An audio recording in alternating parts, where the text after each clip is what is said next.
So, the plan is we're going to travel to a place called Isfahan, which is in Iran. We're going to travel by way of Dubai, Bahrain and Tehran, and we're going to see the eclipse. And we're going to see it at its point of totality. My story starts really when I'm in my 20s, and I'm lumbered with a mortgage, and I watch all my friends go off backpacking around the world. So they all go to Australia and they go to Indonesia and around Asia and enjoy themselves while I'm working. So when my company offered me the opportunity to go overseas and to pay me well to work overseas, it was an opportunity I wasn't going to miss. I must admit that only a year before I wouldn't even have known where Oman was. And it was April 1997 when I was mobilised to Oman. So I've always been very keen in natural phenomena, and an eclipse is something I had always wanted to see. So I was in an opportunity very close by to Iran to get to see the total eclipse.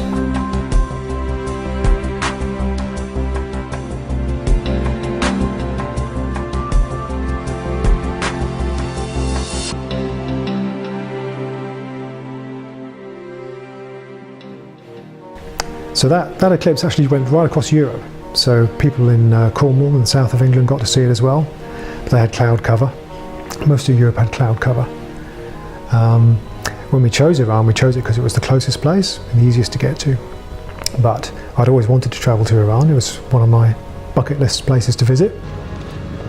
And in the planning stages now, we're operating a computer program. We didn't particularly read that Isfahan was the right place to see this eclipse. We found it using a computer program called Redshift, and we saw the shadow across Europe, and we tracked it across Iran and then to Isfahan, which was the nearest place we could fly to. The moon's shadow as it crosses the face of the Earth. This spot is the epicenter of totality. So this point is Isfahan, which is where we're going to end up. And the shadow you can see there is just slightly southwest of the town. It was pre-internet. We were just pre-internet. You know, we had email, but nobody in the office had the internet. So I mean, nowadays you would Google and you would be able to view and see wherever you're going before you go there, and there wouldn't be any surprises. But in those days, we really were. It was really down to phone calls to make all my organising. And I was very lucky that I found a company in Tehran called Caravan Sahar. I don't know if they're still operating, but they were able to organise my visa, which is never going to be an easy thing to do when you're living in the desert in another country, is organise a visa. So I was very lucky that they did that for me. And they organised our hotels, and they were supposed to organise our flights, but unfortunately that was one thing that fell down on the day. Well, I've managed to book flights through Emirates eventually, stopping in Dubai, and I've managed to sort out the visas as well through a company in Tehran. They seem very helpful, and they're also arranging all our hotels and transfers, which seems very good. So yeah, we set off. We flew to Dubai to start with, and stayed a night there before moving on to Tehran. And then from Tehran there was an internal flight down to Isfahan, but that was the flight that hadn't been booked. It's Monday the 9th of August, and today's the day we set off for Dubai, start of our Iran eclipse mission.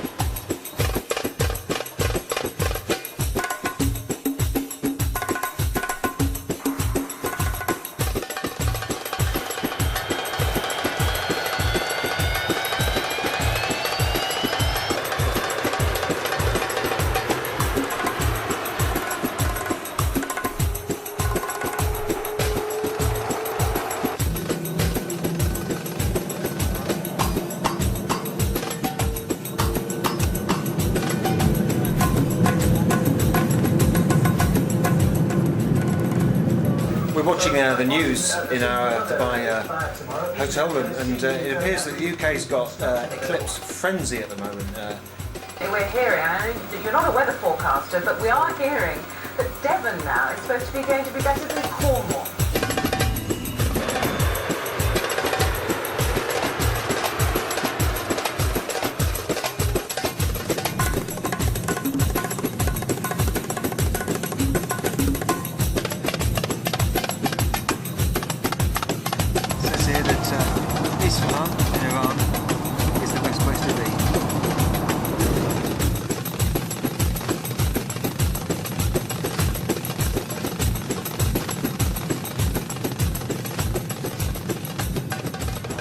just arrived in Tehran, and the weather's lovely. It's 9 o'clock in the evening and it's very cool. It's a beautiful city and it's very green.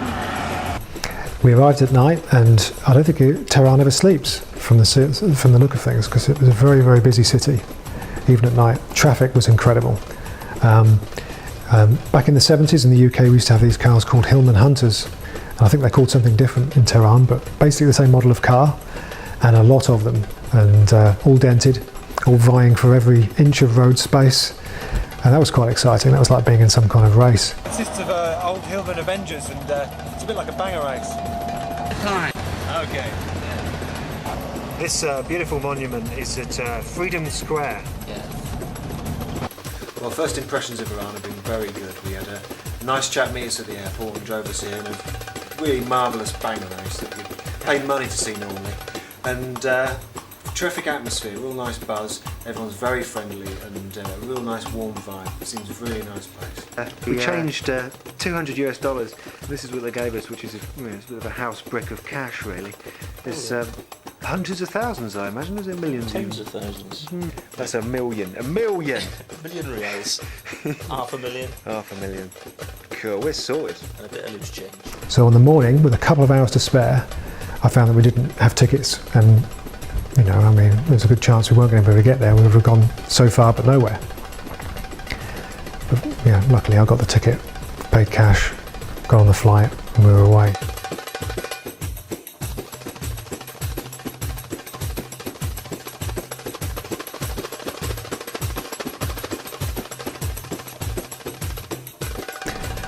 So, you know, it was a surprise when we got on the plane and read the in-flight magazine and saw that all the other scientists, all the scientists were going there because this was the best place to see the eclipse.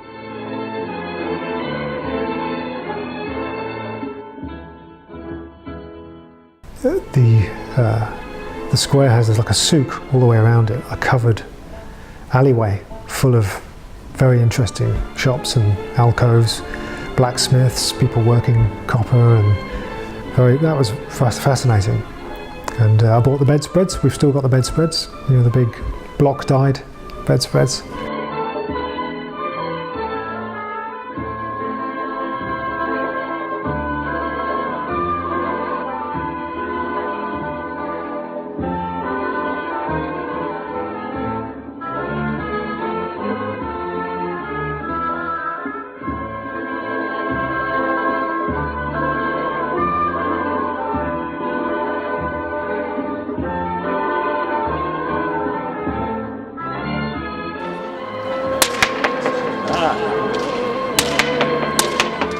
Town seems quite well prepared for the eclipse. You can see people with t-shirts.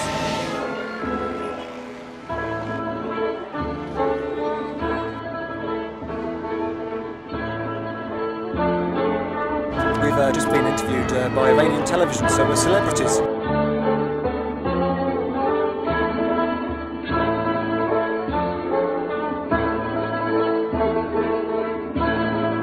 Okay, it's 2:15, and in our reflection here we've got a very slight bite showing in the west at the bottom there.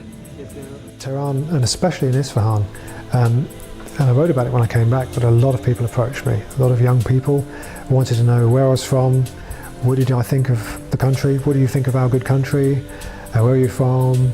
So this was a question that kept going on. I think a lot of people wanted to practice their English, but they were very keen and very interested to know why we were there.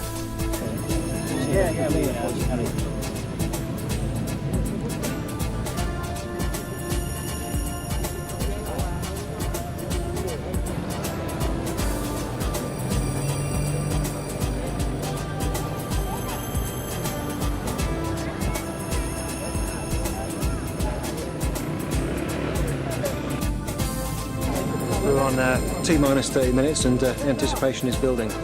So we chose the bridge over the river, and it was a beautiful location. It was a very good flat location and a lot of people there. But in hindsight, I think I should have gone to the square.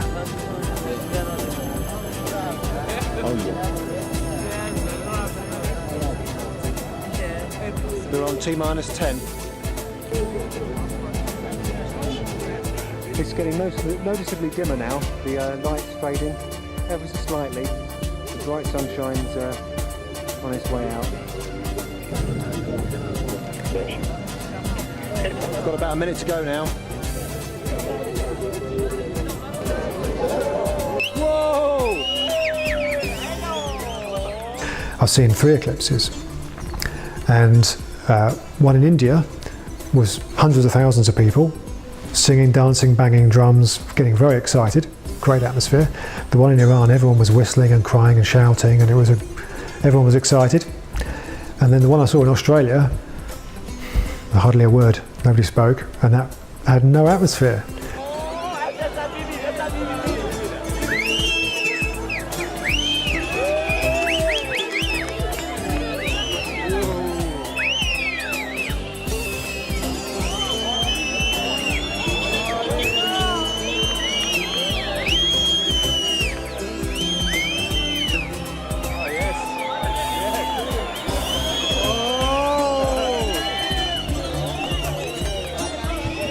Oh my word.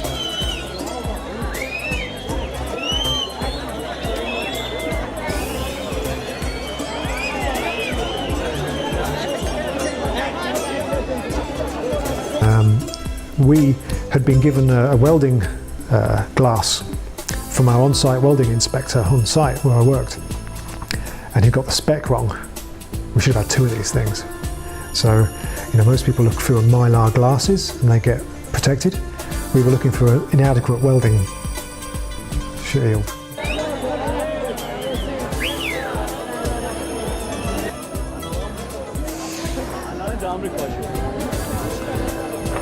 Just incredible. I've got a bit of it. There's a diamond rig! Okay, now look away, now that's the light. What's the light now? Yeah? Oh yeah, come straight light.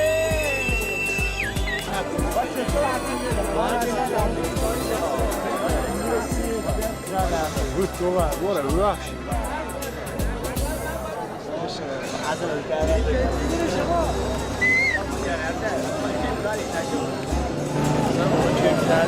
Shaking.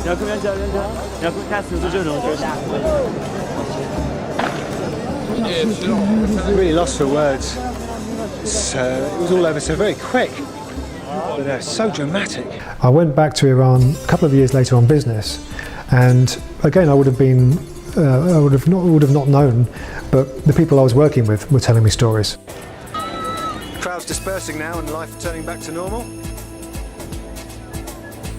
Back at the hotel now, and still can't really put it all into words, but it lived up to my expectations 100%, and it was totally fantastic, totally close. So it's the end of the trip now, and I'm off to get the bus home because the travel arrangements went pear-shaped again, but what a fantastic trip it's been, and thanks for joining me. We were stuck in Isfahan, and we couldn't fly out back. There was no flights, so we had to get a bus. So the last night we spent on a bus. Back to Dubai and back to Oman to tell our story.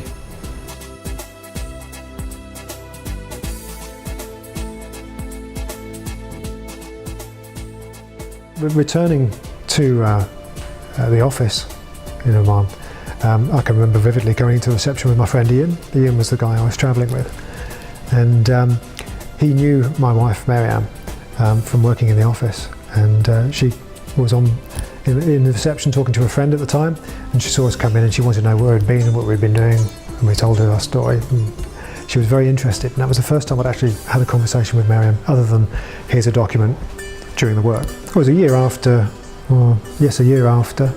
my eclipse. My wife and I got married.